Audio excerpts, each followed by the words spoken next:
Okay, Lynn, this is some typical things you'll need to know about the airplane. Just release the canopy, as I showed you the feel, and then this just slides right back off. There's 4 screws that hold the seat pan in place, and I've pointed those out to you, and I'm going to put a piece of tape near them so that you'll know for sure, and you can mark them however you wish. But just pull the back out like so.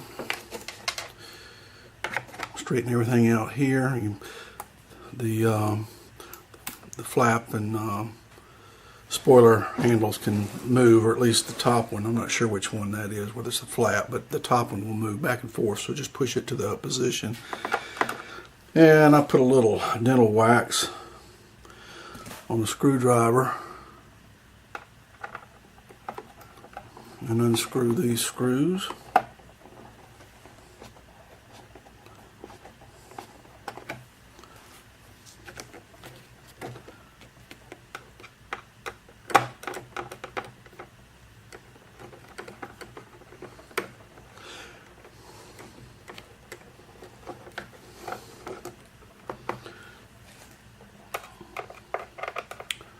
All 4 screws are the same.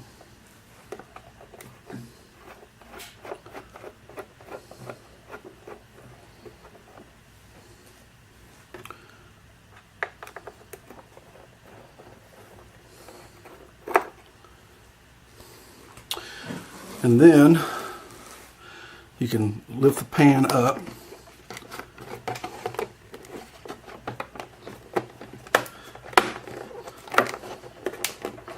Kind of free it up a little bit around the cushions on the side. And if you have to, these side cushions will come out. They're just held in place with some double stick tape. If you have to pull those out, we may have to do that here in a second. But just pick that up and pull the pan back like so. And then you can grab it here and pull and bend this thing. As you can see, it gets smaller, and just it'll just barely clear the vent there, and it pops right out, and it goes back in the same way.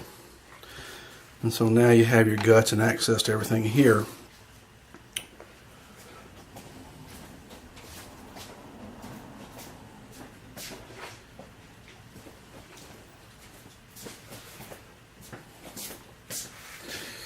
Included in the service kit are a couple of tools that you'll need.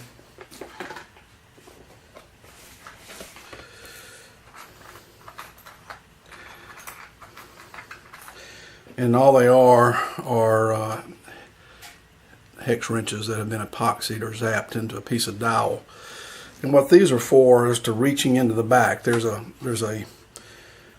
plate here that is removable. It's got flat head screws, and you just grab the appropriate wrench, and you can pull these screws out and then pull the plate out so you'll have more access to the rear. The largest one here is used to extract the gear. The front gear has large hex bolts here and here that attach into the bulkhead, and in the rear the shock is mounted up into the tube, the wing rod, so it's all bearing on the wing rod, and it slides inside of 2 phenolic strips that are on each side of the bulkhead. Whenever you take this out, you'll see those 2 strips, and what you have to do is take this and reach in and then undo the top 2 bolts, and then that whole assembly will rotate out, and you can pull the pin that holds the top portion of the top shock, or the shock, in place. And then everything will rotate out. Take the 2 bolts that hold this in, and everything pulls out for the gear. And that really is the only issues of things that are going on up in here. Everything else is pretty common and pretty straightforward.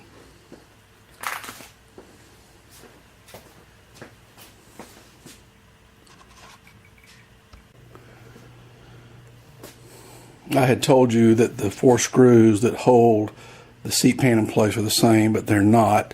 They're, I think, both number 2 screws, self-threading, and these two have just been clipped off to fit into the front, but I don't see any real reason why you'd have to do that. I'm not sure why I did that, as a matter of fact. So it looks like these are about number 2 by 1/2 inch. Some of those will be included in the service kit. So just you should be able to use either one of the lengths if you lose one or more. Then there's 3 openings on this tray that are there for a series of gang switches, and as you see, these are all ganged together, 2 for the receivers and then 1 for the retract if you use it. There is actually a retract battery mount back in here. You may or may not use it, but I no longer use switches in my airframes, so I'm going to forward this on with the airplane. If you choose to use it, fine, and if not, however you want, whatever you want to do with it. But right behind there's a tube that this wire can fish down through, and it comes out right next to the canopy release, and you'll just have to put a clear ball or something on it if you choose to go with that system.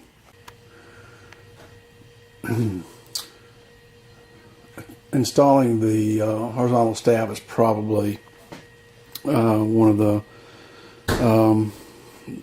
things that you have to take the most care in doing.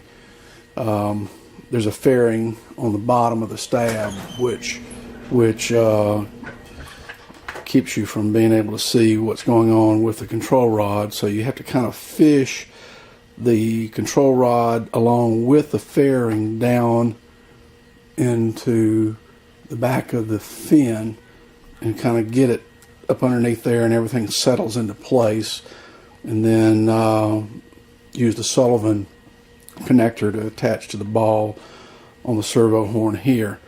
Don't be surprised when you power this up if the servo is off center. I had some compensation that was mechanically mixed in, and so it could be off center or quite easily. If you do have trouble and it gets too frustrating for you getting this in, Lynn, the fairing that's attached to the stab simply has 2 screws in it. You can pull the fairing off and do without it. I know some people don't like the idea of having something moving up and down inside the fin, but I've got some heavy book tape here to make it easy to slide against, and there's no way that the elevator can slide out and get caught. It's always going to be in place, so it makes a nice appearance and smoothed over in the back if you decide to keep it. But other than that, that's about the summation of everything on this airplane that I know to tell you. Good luck with it. I know it's in a good home, and let me know how she flies. Thanks.